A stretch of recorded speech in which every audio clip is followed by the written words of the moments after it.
안녕하세요 여러분, 최강문의 재즈노트에 오신 걸 환영합니다. 5월달은 어린이날, 어버이날 등 가정과 관련된 날들이 많기에 가정의 달이기도 합니다. 그래서 오늘은 우리나라에도 많이 알려진 최고의 뮤지션 두 명의 유년기 시절을 한번 알아보도록 하겠습니다. 어린 시절 가난과 차별 속 환경을 이겨내고 음악을 시작하게 되어 당대 최고의 재즈 거장이 되었던 루이 암스트롱과 엘라 피츠제럴드입니다.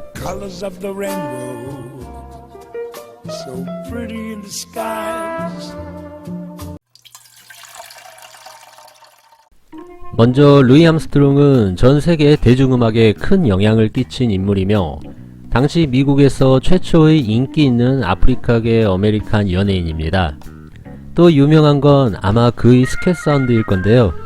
우리는 그의 목소리를 들으면 단번에 루이 암스트롱인 걸 알아차릴 수 있을 만큼 그는 카리스마 넘치고 멋진 트럼펫 연주로 무대에서 존재감을 뽐냈습니다. 그리고 그는 아이들을 아주 좋아했죠. 집의 문을 잠그지 않고 언제든지 동네 아이들이 드나들게 할 수 있게 했다고 합니다. 루이 암스트롱은 1901년 뉴올리언스에서 태어나고 자랐습니다. 루이가 태어나자마자 그의 아버지는 다른 여자와 가정을 꾸리기 위해 집을 떠났고 어머니는 생계를 위해 매춘으로 돈을 벌어야만 했죠. 그리고 그는 5살 때까지 할머니의 손에 길러졌습니다. 그가 살던 동네는 아주 험한 동네였으며 그렇게 가난하게 보냈죠. 학교를 다니기 시작했지만 가난 때문에 공부보다는 육체적인 힘든 잡일을 해야만 했습니다. 그리고 사창가와 댄스홀에서 연주했던 재즈 밴드들로부터 처음 재즈를 접하기 시작했죠. 한편 리투아니아계 유대인들인 카르노프스키 가족들에게 일거리를 받았는데 그들은 어린 루이가 아버지가 없이 힘들게 살았다는 것을 알고 먹여 살리고 키우다시피 도와줬다 합니다.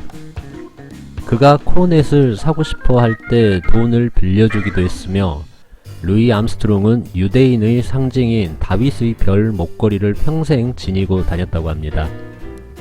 그리고 루이는 그들에게 살아가는 방법, 진정한 삶과 결단력 등을 배웠으며 독학으로 코넷을 연습하며 어린 시절 음악에 대한 꿈을 키워나갔습니다. 그가 13살 때 사건 하나가 터지게 되죠.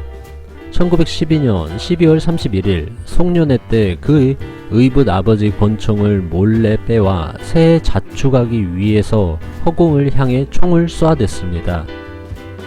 주민들의 신고로 어린 루이 암스트롱은 소년원에 송치되었죠.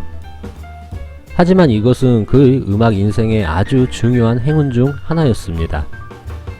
소년원의 음악교사 피터 데이비스는 루이의 첫 번째 음악 선생님이 되었으며 그에게 체계적인 음악 교육을 가르쳐 주었죠. 루이의 재능을 알아보고 밴드 리더로 발탁시켰으며 이후 석방 뒤 뉴올리언스와 증기선의 선상 밴드 등 다양한 연주 활동을 하게 됩니다. 그리고 경제 대공황으로 인해 뉴올리언스의 불황이 지속되자 그는 연주를 위해 시카고로 떠나면서 본격적인 재즈 인생이 시작됩니다. 다음은 엘라 피츠제럴드입니다. 재즈계 3대 디바 중 한 명이며 여성 재즈 보컬 하면 가장 먼저 이야기되는 최고의 재즈 보컬이죠. 재즈 여왕, 재즈계 영부인이라 불리며 그래미상을 무려 14회나 수상했습니다.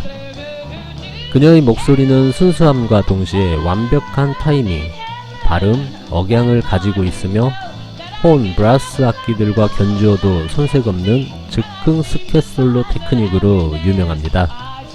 엘라 피츠제럴드 역시 격동의 유년 시절을 보냈는데요. 1917년 그녀는 버지니아의 뉴포트 뉴스에서 태어났습니다. 그녀의 부모는 결혼을 하진 않았지만 엘라가 태어난 후 적어도 2년 반 동안 함께 살았습니다. 하지만 엘라의 부모는 헤어지고 어머니와 양아버지를 따라 뉴욕주 영코스로 옮겨가 지냈죠. 그녀의 부모는 가족들을 부양하기 위해 운전기사, 세탁소 등에서 일을 하였으며 엘라 역시도 작은 일을 하며 가게에 보탬을 하였죠. 어렸을 때부터 춤을 추기 좋아했고 어머니가 가져온 루이 암스트롱의 앨범을 들으며 음악의 꿈을 키우기도 하였습니다.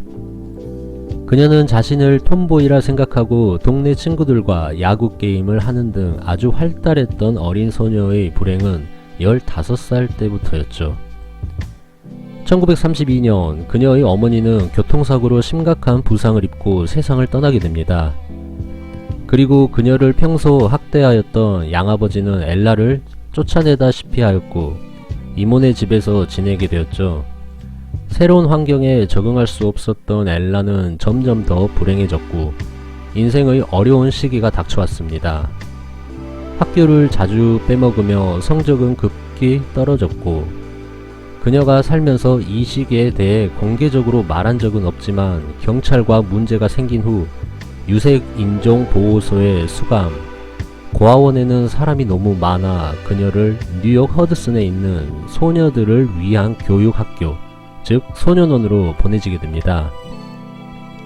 그곳의 관리인에게 구타를 당하며 아마 어린 나이의 엘라에게 정말 견디기 힘들었을 겁니다. 그리고 마침내 그녀는 결국 그곳을 탈출하게 되며 대공황 기간 동안 훗날을 위해 견디고 버텼던 것이 나중에 그녀가 성공하여 성숙해지고 인생에서 어려움을 겪는 것이 어떤 것인지 알고 있었기에 항상 감사하며 힘든 시절을 회상했다고 합니다. 그 후 1934년 그녀는 뉴욕 할렘의 유명한 아폴로 극장에서 열린 아마추어 경연대회에 우승하면서부터 본격적인 재즈 음악 인생이 시작되었습니다. 이렇게 루이 암스트롱과 엘라 피츠제랄드의 불우하고 힘들었던 유년 시절을 알아봤는데요. 가정에서 사랑을 받아도 모자랄 어린 나이에 힘든 시절을 보낸 루이와 엘라의 영화와도 같은 이야기였습니다.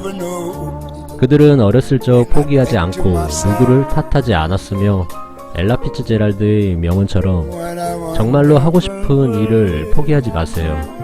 사랑과 영감이 있는 곳에는 잘못 갈 수 없다고 생각합니다. 라는 말은 많은 이에게 꿈과 희망을 줍니다.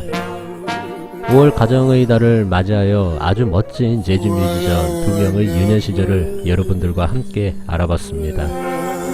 지금까지 시청해주셔서 고맙습니다. 구독도 한 번씩 부탁드리면서 다음 이 시간에 유익한 뮤지션 및 앨범 이야기로 다시 돌아오겠습니다. 감사합니다.